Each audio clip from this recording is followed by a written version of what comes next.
दिया, एक दूर दराज प्रयागराज की कहानी बता रहा हूँ, अब फिर कूड़े की सफाई की गई।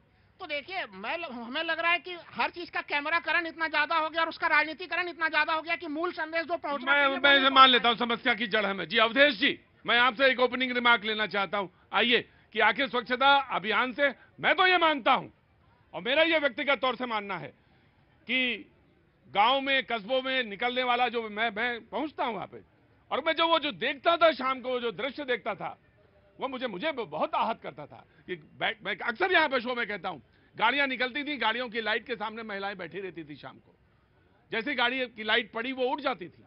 शर्म, लिहाज, वो चेंज जो आया वो बड़ी बात है, जो शौचालय और जो तमाम तरह स्वच्छता मिशन के वो एक बहुत बड़ी बात है जो सोच में आई, और लोग इस मुद्दे पे बात करना भी नहीं चाहते, क्योंकि स्वच्छता पे क्या बात करना, क्यों, क्या नाम है भैया? नारायण मोवार।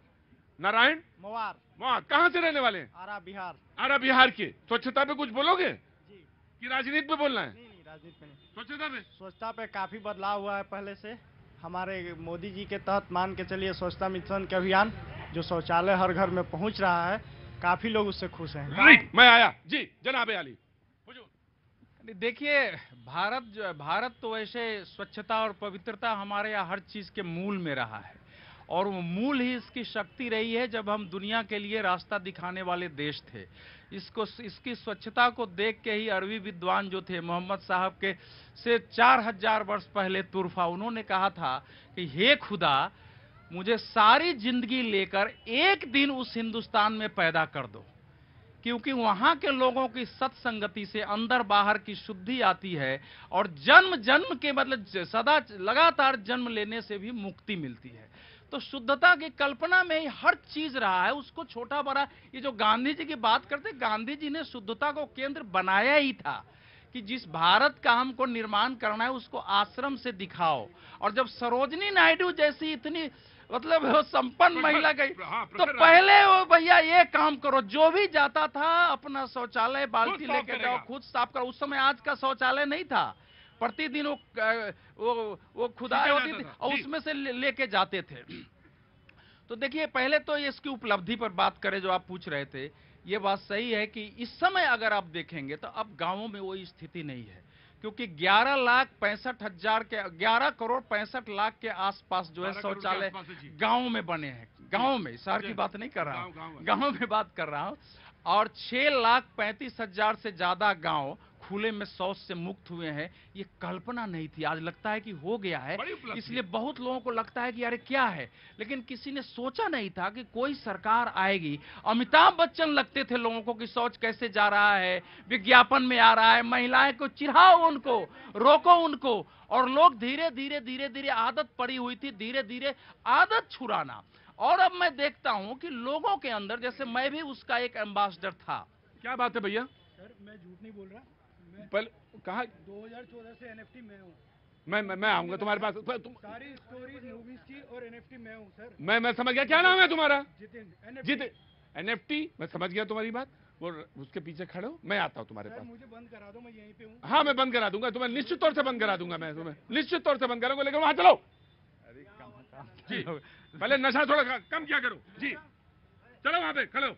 हाँ जी, तो ये विजय, हाँ जी, जो गंदगी है उसके, देखिए पहला कारण तो ये रहा है कि ये उस रस्सी के पीछे हमारे देश में, जैसे अभी जो नेचर पत्रिका ने जो लिखा है कि भारत में कम से कम, वो मिनिमम बता रहा है कि 60 से 70 हजार जो शिशु थे उनकी मौत खत्म हुई है, जो गंदगी के कारण जो बीमारियां पैदा होती, पानी से बीमारियां जितने डायरिया है, उल्टी की बीमारियां हैं, लीवर की बीमारियां हैं, आंत की बीमारियां हैं, वो सब आपको गंदे पानी से होते थे।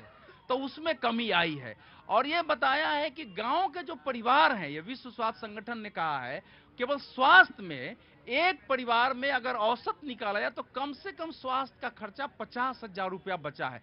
अगर इस 50,000 रुपया को भारत के सभी परिवारों से जोड़िए तो आपके भारत का जो बजट है कुल, उस बजट से ज्यादा स्वास्थ्य में बचत हो रही है। और ये बड़ी उपलब्धि है अवधेश जी, ये बड़ी असाधारण है, असाधारण उपलब्धि है। दुनिया में किसी भी देश ने, जो स्वच्छ थे वो स्वच्छ थे ही, दुनिया में किसी भी देश ने 7.5-8 वर्षों में स्वच्छता के पैमाने पर यह उपलब्धि प्राप्त नहीं की और लोगों के दिल में आया है। मैं नहीं कह रहा हूं सब कुछ हो गया है, लेकिन गंदगी देख के अब लोगों में समस्या पैदा हो रही है कि गंदगी क्यों। राइट जी।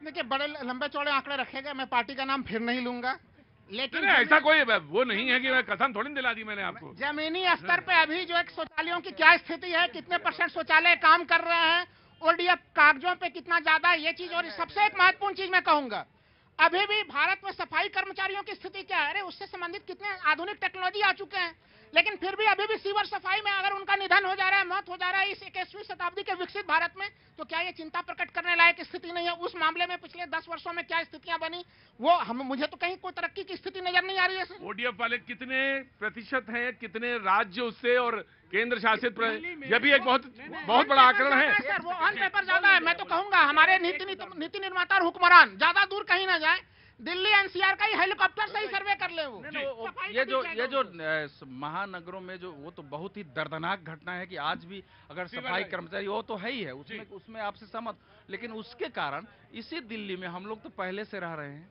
आज जिस प्रकार से जगह जगह शौचालय मिल रहे हैं, वहाँ उसमें एटीएम लगे हुए हैं, उसमें आपको दवाइयों की दुकान भी मिल रही है, जिस ढंग से मुफ्त में वहाँ की सफाई है, क्या इसके पहले हम लोग देख रहे थे? मैं आपसे भी पूछ रहा हूँ, हम सब लोग दिल्ली के वासी हैं, एक बार पेशाब लग जाए, अरे एक बार पेशाब लग जाए तो 8-10 किलोमीटर तक। अरे ये भी एक आदत है कि अगर खड़े रहिए वहीं पे, प्रश्न हो चाहे पूरी गाथा हो, वहीं खड़े रहिएगा।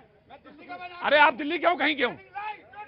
मैं पहली बात आपसे ये कह रहा हूं कि आप लग जाए वो तो बात और है, पहली बात तो ये है कि महिलाएं कहां जाए, ये सवाल बड़ा था। ये जी पहले ये हाँ क्या कहां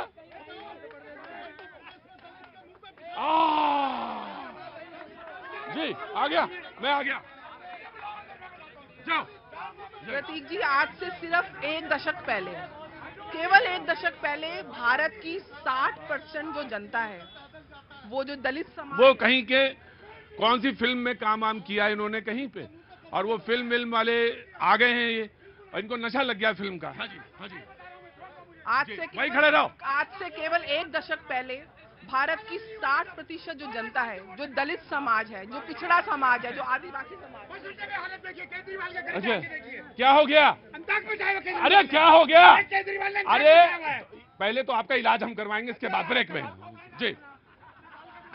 आज से केवल 1 दशक पहले भारत की 60% आबादी, जिसमें दलित आता है, जिसमें पिछड़ा वर्ग आता है, और महिलाएं तो खैर मैं उन महिलाओं में से हूँ जिसको शायद सुविधाएं मिली, लेकिन वो पीड़ा एक महिला की मैं महसूस कर सकती हूँ, जिसको रोज शौच के लिए खुलने में जाना होता था और पता नहीं कैसे कैसे वो प्रताड़ना सहती थी, और उसके बाद कितनी बीमारियां लेकर आती थी, कितने शिशुओं का जन्म जो है होने से पहले ही गर्भ में सिर्फ इन्फेक्शन की वजह से वो मर जाते थे।